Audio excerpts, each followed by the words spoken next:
All right, guys, we just want to welcome back to Everything College Football Podcast. Today, me and Nick are doing our 2024 preview and prediction for the defending national champion Michigan Wolverines. Obviously, a lot of turnover within this program when Harbaugh opted to return to the NFL after accomplishing his long-wanted goal of bringing a natty to Ann Arbor. Sherman Moore, seventh year on staff, he takes over as the lead man. Kirk Campbell and his third year will step up as the OC. And then an interesting addition here to Mike Martindale. He's been in the NFL since 2004. He's going to replace Jesse Minter as the defensive coordinator. Obviously, 3 straight wins against Ohio State is something that's got to be mentioned. Look at this offense, Nick. Obviously, they did a great job just crafting, a certain style around their roster and led to, 36 points per game, a grinding rushing attack, and of course, great balance with J.J. McCarthy. And you can say whatever you want about him as a prospect. I get it and I understand. But we said years ago, Nick, they can win a national championship with this guy under center and when he replaced Cade McNamara. And that's exactly what happened. They've had great success with him. McCarthy, is certainly a big reason why that is, come true. Look who's going to replace him, though. Obviously, this is a big controversy at quarterback where they just don't seem to be all that talented. They just have a start of Alex Orji, a 3-star in the class of 22. Only 1 pass in the last 2 years. He does have that dual threat prowess, though. Built like a tank at 6'3", 236. A real unit. Has mainly been used as a downhill runner in either option game or motion, followed by, quarterback draw, or, in some cases, some nice pop in terms of speed and initial twitch. I think his burst can be real dangerous. In his high school film, he showcased a big arm. He could really throttle it downfield, was frequently on the move, and, he can make throws on the run. A good bit of touch passing, showed little velocity. The accuracy was sporadic. Mechanics were iffy. Maybe a Denard Robinson style of play could be here for Orji, who's lately going to be battling with Jaden Deningel, 6'5", 235, pro-style quarterback, real slow, choppy release. He's worked on it a good bit. Needs to step at his feet. Mental processing needs to be uncovered. Kirk Campbell said he's happy with his accuracy and IQ this far, though. They also added Jaden Davis. He was a high-end 4-star recruit. And then a guy named Jack Tuttle from the class of 2018 on his third different school, who you think might be the lead in this race, Nick. I'm not a big fan of Tuttle. I don't think he's ever been very good, but he might actually be the best, pocket passer on this roster so far. What's your opinion on that? And of course, McCarthy's success. I like Jack Tuttle potentially be the starter here. I mentioned that early in the offseason when we did an episode on this Michigan quarterback room. I will touch on J.J. McCarthy for just a second. Before I get back to Tuttle, I think McCarthy, you can make fun of him all you want as a potential prospect, as a top 10 pick in the NFL draft, but he was the perfect quarterback to take this team to the next level. They weren't going to be able to succeed under Cade McNamara and the previous quarterbacks that had been kind of just game managers. They always had a solid run game, but if you pair that with a quarterback a little more dynamic like McCarthy was, you could see this team take off nearly 3,000 yards passing for him last year, 22 touchdowns and 4 picks, very safe with the ball and protected it, really solid, very versatile player. Now, with Tuttle, I like him at his size range, 6'4", 210, more of your traditional pocket passer, a guy that's been in college football since 2018. He's 25 years old, so a very experienced and veteran player at this point in time, which is why I'm nodding him to potentially get the starting. If I was the one making the decision, I would start him because he's a guy that's been around college football for a very long time, knows what it's like to be in a locker room, knows what it's like to have that experience. He wasn't an incredible player, didn't play a whole lot. He only played in 6 games last year, but was 15 of 17 in his limited appearances for 1 touchdown as well. Was previously at Utah, spent 3 years at Indiana before ending up at Michigan, where he sat on the bench last year as a redshirt senior, being part of the team that won the national championship. I like Tuttle to be the starter at this point in time, but I also think you can make the case for Orji. He's a really solid player. He was really developed and turned into a better player than what his high school rating showed, 6'3", 236. Really solid, versatile player, really good out of the backfield. You can move him around. Jaden Dingle, a really solid size as well at 6'5", 235, but I worry about the arm speed. I worry about his footwork as well. His release in general worries me. And then Jaden Davis, I think, is a little bit too young as a high-end 4-star. But no one's really jumping off the screen as a must-start quarterback here. This room certainly leaves a little bit to be desired if they go with Tuttle, if they go with Orji, or they go with a different option. Blake Corum obviously wrapped up a phenomenal career, having 27 touchdowns last year. The goal line work from him was just incredible. He moves on. Donovan Edwards, a great one-cut runner, a breakaway speed, has open field elusiveness. Problem here is, this is a guy that showed less power on contact last year, only had 3 games of 50-plus yards, has good vision, which allows him to stretch the defense, and obviously against Washington, he was able to spring some big runs. But Edwards, Nick, big offseason for him, gracing the cover of the new EA Sports college football video game. Obviously, there's going to be a lot of hype for him as now the full-time runner in this offense. Ends the year at 497 yards, 104 of those coming in the national championship game. Had 3 touchdowns the rest of the season as well, with 2 coming in that game. Edwards just wasn't efficient, Nick. Wasn't effective at all. Shows up in that last game against Washington.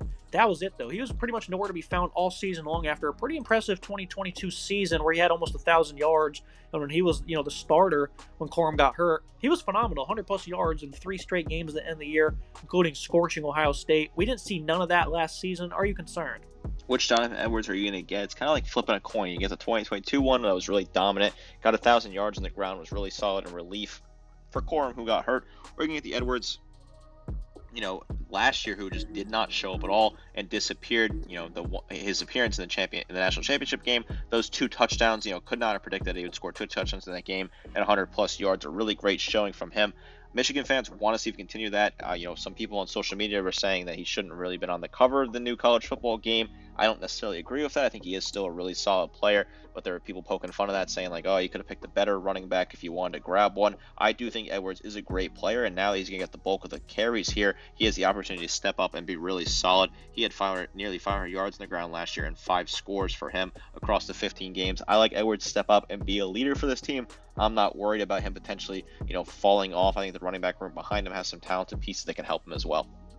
Yeah, I'm not as sold on this rest of the running back room. Both backups are big body power runners. Khalil Mullings, he got a first down on most of his carries, but all of his touches came essentially in blowout games at 6'2", 239.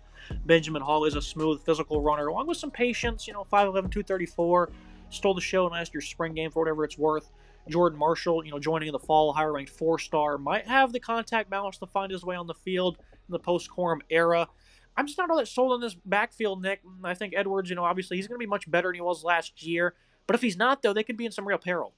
I think this is a backfield that has some solid players. I feel a little bit better about this backfield than you do. I think Mullings is a really solid big back, 222 yards on the ground last year, 6.2 yards per carry, and 1 score for him. I think there's some other solid players that you throw in this backfield as well. I think Hoffman is a solid fullback that you could potentially move around as well. Benjamin Hall, you could use him and see what you can get out of him. So I'm not super concerned about this. I think with the coaching and the way that they play this style, those backs will get enough out of them to develop and be good players for this Michigan offense. I think they'll be able to find a way to run the ball as efficiently as they did last year. Khalil Mullings, of course, the converted linebacker. Look at the wide receiver room. Samaj Morgan really impressed with his speed and explosiveness in multiple different facets. 5'10", 176. He'll need to add some more pounds and improve the fundamentals to be, the versatile weapon they need. But he's purely a slot option right now. Good player. Made some big plays. Tyler Morris hoping to fill that Roman Wilson role with his hands and decisive route running. 5'11", 185. Should pencil in as the Z. His lone touchdown came by outrunning the Alabama defense in the Rose Bowl. True freshman Amarian Stewart may get a look with his lateral agility and run after catch abilities. Frederick Moore, a pretty good separator, will contend for time as well. Ex-walk-on Peyton O'Leary was great in last year's spring game, earning him a spot on the roster. He's expected to find more time in the rotation. The lone portal help here is C.J. Charleston from Youngstown State. And obviously Colston Loveland, this is a guy who I expected to be the biggest breakout player in the conference, and I'd say he pretty much did that. Gets down seam in a hurry, great athletic ability to make tough catches, traditional tight end with soft hands, good route running and inline blocking skills. I think he's the nation's best tight end, and he's going to be the most reliable target for this offense. And I think, him, Morgan, and Morris, they're going to be big this year. The rest of the unit, I'm not so much sold on. I like Morgan a lot, 204 yards receiving last year for him, 2 scores, a really solid player that could break out. Tyler Morris, 197 yards receiving, 15.2 yards per grab on his limited catches, and 1 score for him as well. Some other solid players, Frederick Moore, he could step up potentially. You mentioned some other guys that had some solid spring games. Colston Loveland's a really good traditional tight end, 649 yards receiving, 14.4 yards per grab, and 4 scores. A big physical body. I like Loveland a lot to step up and be a big pass-catching target for whoever's going to play quarterback this year. And obviously the return of Max Bredesen, that is huge. He was a big blocking asset as a fullback or just an inline tight end. Brady Perkins-Corn, a true freshman that could make an impact as a pass catcher. Is expected to be the future. They have a lot of tight ends on the roster as well. Very sound unit there. Look at the offensive line. They're obviously a lot of makeover here. An incredibly strong unit the past couple of seasons. Miles Hinton was quite fair in his near 300 snaps. Mostly played right tackle early in the year. Started late in the year versus Maryland at left tackle. And he was good. 6'6", 330. Has length and patience in pass pro. A veteran player that arrived from Stanford last season. Josh Bribey, 6'5", 310. 1,700-plus snaps at left guard for Northwestern. The most skilled defensive lines gave him fits though last year. Greg Crippen, a 3-star from IMG in the class of 2021. He sat and waited behind a couple of standouts at center. He should be a good player for them. Same goes for the right guard spot. Giovanni El Hadi, a top 100 recruit, also in the class of 21, played behind some star players. Now at 6'5", 318. Right tackle is up for grabs with redshirt sophomore Andrew Gentry being the favorite. Jeffrey Persey, a senior, is also in the mix, playing sparring over the past 3 seasons for him. Big step back coming is going to be the expectations on the offensive line, and I think that will certainly happen, but maybe not to a large degree. A lot of these guys have been in the program for a couple of seasons. I don't think they're going to grow into a liability by any means, Nick, and the loan addition they got from Northwestern. I got a feeling they like what they see in him, and he's going to be a good player from this year. I'm not all that worried. Obviously, a lot of these guys aren't going to be standouts like last year, where they had just elite names all over the place. But I don't think, again, they're not going to be a liability by any means. This is a unit that has some solid players. Miles Hilton is a really good player during his snaps. Probably one of the leading players in terms of snaps on this offensive line. Greg Crippen, he could be really solid, a good former recruit at IMG. Andrew Gentry, I like him at right tackle. It's not going to be your standout, completely dominant unit like it was in years past, but I think it's a very serviceable unit that could step up and be really solid for this offense. Offensive verdict for me, massive turnover, skill, and size of parts. It leaves Sharon Moore in a very tough spot. The QB position isn't all that great. And the same could be said maybe for running back and wide receiver. His talent just isn't sticking out. But I think the approach we see this year is Alex Orji becomes the starter. We see a grind-down approach from this run game where you're going to see him running the ball 20-plus times a game. That Denard Robinson approach, Nick, I think his legs are going to be a big factor behind what's going to be a physical offensive line. And if that's not the approach, I'm not really sure how this offense will perform, but I think that's going to be it this year. They're just going to look to dominate time of possession. They're just going to continue to grind opponents down. They had over 37 attempts per game last year. I think you're going to see that number improve to 40 to 45. You're going to see less emphasis on the pass. I think that will be the approach from Michigan this year, and I think we'll be successful in doing so. I think you're going to have to run the ball a whole lot this year. Then you're going to be less focused on the pass, regardless of who the quarterback is. I think Edwards, having him return is a huge return back for this offense. He could really be that star back. We've seen it in flash with him before. If he's consistent and be that leader that we expect him to be, this offense will be just fine. They'll be able to run the ball. A traditional Michigan offense won't be quite like they were last year, but I think the quarterback they plug in will still be serviceable enough to get the job done. Look at the defensive side of the ball. They matched a stellar offense with an elite D. Obviously this is a team that ranked, top few in every single category. They landed 6 guys in the portal. They lost 8. They returned only 4 starters, but they returned a lot of great players to start this defensive line. Josiah Stewart, a good combo of size and athletic ability at 6'1", 245 allows him to be effective in coverage and get around the edge. Great closing speed. Was a very good run defender. Should take another step in the pass rushing department as well. And you look at the big bodies up front, Nick. This is absurd. Kenneth Grant, complete freak of nature, 6'3", 339. Great strength allows him to control gaps with ease. Has impressive bend when stunting as well. Alongside him, a lot of people think this will be a highly emerging player at 6'3", 319, and Mason Graham. Great quickness for his size. Strong, heavy hands. Was an elite run defender this past season. He's going to keep growing as a pass rusher as well. Was incredibly dominant in the college football playoffs. Did miss 5 tackles over the final 3 games, so needs to anchor that down. Behind them, Rashawn Benny, a big guy with a good motor, 6'4", 296. Had some big games in the middle part of last year. He'll be a good depth piece on the interior. You can play some D-end as well. They'd have an efficient edge in Derek Moore coming back. He should be in for an elite season with the quickness he has off the edge. A lot of people are expecting TJ Guy, a multi-year veteran, to really step up and be crucial in rotation. Also have guys like Eno Atta, Cameron Brandit, those guys have some versatility, expected to see time at the edge rushing department. And then a few more guys on the interior, Trey Pierce, a rising sophomore, and Brooks Barr, both sit at 300-pound mark to provide depth. Is this the nation's best defensive line? It's a very good defensive line that returns a lot of talented players that could really be dominant home wreckers. Mason Graham, 36 total tackles last year, 7.5 tackles for loss, 3 sacks for him. Really solid numbers. Derek Moore, 34 total tackles, 6 tackles for loss, 5 sacks for him. I like that numbers a lot there from them. Very solid players. Rashawn Benny, a really good player to return as well. 27 total tackles, 5.5 tackles for loss. Solid numbers out of him. They have some really good rotational pieces all over the defensive line that you alluded to. Guys that can really step up. Josiah Stewart, I like him a lot. 38 total tackles, 8.5 tackles for loss, 5.5 sacks for him. Really good numbers. Kenneth Grant's another big player they return. 29 total tackles, 5 tackles for loss, 3.5 sacks, 5 pass breakups for him. Really good numbers across the board. This is a really solid front part of this defense.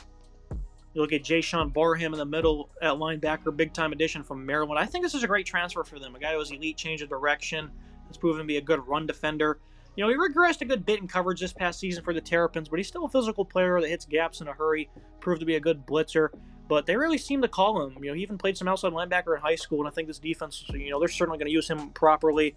Ernest Hausman, third in the team in tackles last year, played about 350 snaps. The Nebraska transfer from last season was sound in coverage. One of the top players from last year's cycle. I think should really take another step this season. Jimmy Rolder, a third-year man, the linebacker coach, is really high on him. Jaden Hood, who was mainly used on special teams, in all games, should be in the rotation this season. Solid depth in this room on top of a starting duo that should grow a great deal. I think the 4-2-5 scheme certainly helps them because I'm not sure who the third linebacker would be. But I think Barham and Hausman, they're going to be a very effective duo. I like Hausman a lot. Solid player, 46 total tackles last year. Top returning tackler for this team. Barham, a really good add from Maryland. We talked about Maryland in previous episodes, saying that they were going to be missing him in the middle. A really good add from Michigan, a really solid move in the portal to grab a guy that's a good veteran player there. I worry about the rest of the depth right now. Is Jaden Hood, Jimmy Rolder, are they going to be able to play good depth role pieces here? But like you mentioned there, with the fact that it's the 4-2-5, you're a little more flexible and you don't have to worry as much about having multiple linebackers. You have those two really solid guys in the middle. You look at the secondary, they're led by another player who's considered the top in college football, along with those defensive linemen, is, Will Johnson. Elite explosion with his plant and drive, good technique, really good in zone with his patience. He can really jam wide receivers. His strength and willing physicality, can at times overset and man those, one of his negatives. Needs to establish better discipline against double moves as well. This guy has been great for them as an X5-star. Jair Hill, a second-year man who was used, his red shirt should slide into the opposite cornerback role. Really runs through ball carries versus the run, it seems. To really be his specialties. That aggressiveness, length, and versatility is a thing for him.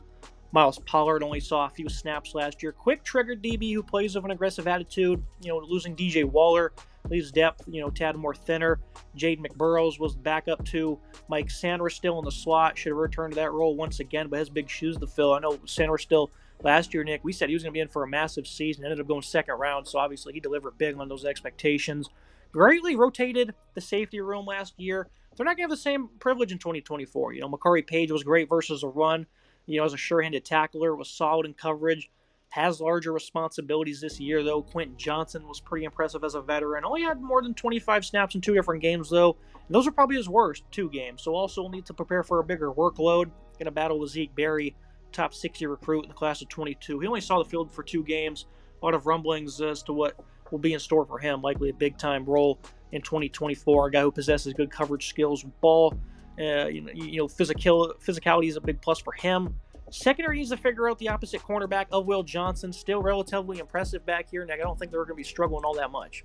I like Will Johnson, one of the best players in the nation in terms of secondary pieces. 27 total tackles for him, 4 interceptions, 4 pass breakups. Incredible asset in coverage, really solid player, top to bottom in coverage. A great leader for this team. Really good guy that's going to step up here and be a solid player. Overall for this defense, I think there are some other solid players. Malachi Page, I like him, or Makari Page, that is, 41 total tackles, 2 pass breakups. Quentin Johnson, 22 total tackles, 4 pass breakups, and a pick for him. Some other rotational pieces. Zeke Berry could be really a solid breakout player. Potentially Quentin Johnson's a good guy who has good experience as well. Miles Pollard, want to see what he looks like this year. I do think this secondary unit is solid, and this defense overall is really solid. And obviously, I want to talk about, Don Martindale coming over, lots of pre-snap confusion in his scheme, heavy nickel blitz. The similar style was ran by the guys before him. What do you make of this, Nick? Obviously, you're very familiar with him as a Giants fan, but it's kind of interesting for a guy who's been, for the last 20 years at the pro level coming down to Michigan. Do you think this will be a success? And, overall, what are your thoughts on the hire? Definitely an odd move overall. I liked Wink Martindale as a Giants fan. I thought he was a really solid defensive coordinator. I was a bit disappointed how things worked out. He had a spat with Brian Dable, who coincidentally was also in the college ranks in the past as well at Alabama as an offensive coordinator. Him and Dable didn't get along, and then Martindale was, fired, quit, whatever you want to say about that, and he ended up at Michigan. I'm disappointed he left because I thought he was solid. The Giants' defense was pretty solid in the second half of the season. He had really good defenses with the Ravens in the past, some really aggressive, hard-hitting defenses. His scheme is very, very interesting how it kind of throws off the quarterback a lot of different pre-snap movement. I think it could really work out well for Michigan. I think the pieces he has in place are really solid. This is one of those things where, look back in 3 years and how does it look? But I think in year 1 it'll be a solid start. Look at the verdict on the defensive side of the ball. They only return a couple of starters from last year, But the thing is the guys that return are all some of the best defenders in college football. The loss of Minter is probably a bigger worry for me as they could struggle to adjust versus elite opponents. But this is a unit that will remain among the top 10 in FBS, still possess an elite D-line, high upside linebacking room, and enough playmakers in the back end.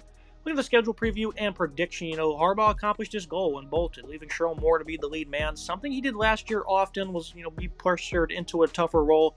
This isn't much bigger task as this is now fully his program. The offense is a big mystery. The entire offensive line departs. The QB room isn't all that impressive. Neither is the wide receiver group, quite frankly. But the run game could still be as physical as possible, while the other side, an elite defense still remains, despite numerous departures. Hard to get a good read on this team as the offensive approach is relatively unknown, but again, I expect a heavy dose of a grind-down run game. The big-time game, Week 2 against Texas, I really leaned Michigan, and I still might, game week, take the Wolverines to win, Nick. Right now, I got to stick with the, Longhorns coming on the road, having just a bit more juice to get the job done with their elite offensive line. Their next loss won't come until November 30th for me against Ohio State, Nick. November 2nd against Oregon. I have them picking off the Ducks. I think this is still going to be a tough home environment. I think the style of physicality and overall just disciplined football, something you're still going to see with Michigan this year. I don't expect a great fall off this year. It's a pretty tough schedule, though. I'd say teams like USC, Minnesota, those are pretty interesting contests, right? And again, the non-conference scheduling is just beautiful with Texas on there. 10-2 for me. 9-3 for you, Nick, with the Ducks being the difference from me. Why do you think that they're going to be, splitting hairs there? I think they will lose to Oregon Ducks. I think Oregon still just has a better roster overall and a team that's more prime to win that game. Oregon's going to be looking for a signature win at that point in the season, and they're going to get one coming up north to Ann Arbor. I think that also another team coming up north, or not north, but west for Oregon. Up north for Texas is going to be Texas, and they're going to come up from Austin to Ann Arbor. I like Texas to win that game. I think they're going to have a great day. Props Michigan for scheduling a non-conference. They've had a joke of a non-conference schedule in the Jim Harbaugh era, and now they have a new head coach who I know wasn't really involved in this, but again, finally playing a team of note in the non-conference after playing like Eastern Carolina and UConn the past couple of years. I think the trip to Washington is a very interesting one to look at as well. That could be a bit tricky, a tough road trip, tough team that they're not used to traveling that far out west, so I do think they beat the Huskies. I think this is the year that Ohio State finally beats them after losing 3 in a row, which, don't tell Ohio State fans they lost 3 in a row to Michigan. They will not be very happy. Somehow Michigan has continued to beat them, but I think their luck runs out this year, and Ohio State finally gets that win that they've been looking for, because if they don't, Ryan Day will certainly be fired, but more on that in the Ohio State episode. Very tough schedule at Illinois, at Indiana, 2 interesting games as well. I like Michigan to go 9-3 here. Yeah, they played Washington in the national championship game, so you get the rematch. And then the team that Washington faced in the round before them in the semifinals in Texas. I mean, you can't get any tougher than that. Obviously, both teams really are completely different, especially Washington. That notoriety, I think, is certainly very interesting in college football nowadays. It's great for today's episode, Nick. As always, appreciate you joining me talking about the Wolverines, defending national champions. I'm glad Harbaugh was able to accomplish his goal. And he left on good terms. You can't be mad that he departed one bit. He's got more goals he wants to accomplish still in the college football world. And I think it's great that we have coaches and just overall individuals that still are, highly sought after in terms of what they can bring to the table and what they also want to accomplish in the sport. Fantastic of Harbaugh to win a national championship as alma mater, a school he played at. He returned home. It was a great hire when they made it. There were a lot of question marks about whether or not he should have been fired at various points, but they stuck it out. They stuck it out with him. He stuck it out with them, and ended up winning a national championship and bringing them back to the mountaintop of college football. Now he returns to the NFL to try and get that Super Bowl that he's been chasing for in the past. Harbaugh, just an incredible career at Stanford, at San Francisco, at Michigan as well, and now he's off to the LA Chargers, looking to turn around a team that has been struggling with Justin Herbert at the helm. This is a very exciting year for Michigan fans. They're going to celebrate and continue to revel in the fact that they just won a national championship. 9-3, they may not like that, but I think with a new head coach and a lot of transitions on offense, you're going to see a bit of a dip in production. But overall, still congratulations to Michigan on winning the national championship last year. I remember they were calling for Harbaugh's head after a 2-4 2020, and they turned around. They said, we're not going to fire him. We're going to keep him here. He only had 3 losses over the next 3 years. I mean, that's just amazing. Great comeback story there. Make sure you guys like, comment, subscribe. See you next time.